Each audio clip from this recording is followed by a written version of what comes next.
En sociale media, wat ik daar nog onder wilde typen, wat dus gewoon niet kan, want ik ken helemaal niks zonder dat filmpje erbij typen. Sociale media, daar kun je dus, dat is zoals Hives of Twitter of Facebook, daar kun je van alles intypen wat je dus zou zeggen tegen een bekende of onbekende die je net hebt ontmoet in de kroeg. Of gewoon tegen een groepje vrienden. Maar ik wou er dus van alles nog bij typen, omdat ik niet het geld heb om steeds te uploaden. Want het kost me gewoon geld, hè, dit op internet zetten.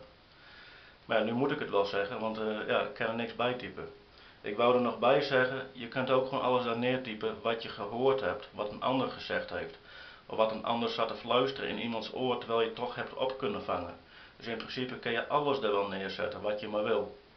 Of wat jij bespreekbaar wil maken. Hoeft niet per se te zijn dat jij dat dan gezegd zou hebben. Zie, dat wilde ik er nog ondertypen, maar dat is dan in mijn voordeel. Zo zou een ander kunnen redeneren, dus ik kan er ineens niks meer ondertypen. Rara, hoe kan dat? Het systeem denkt echt niet in zijn eigen voordeel hoor, nee. Nou, ik begin het vertrouwen een beetje te verliezen als ik niet meer dingen neer kan typen, omdat een ander dan weer denkt dat ik het misschien niet heb neergetypt, dat een ander dat dan heeft gedaan.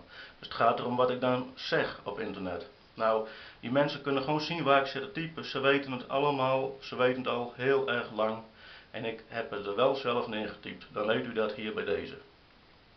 Mag ik nou ook weer typen kunnen eronder?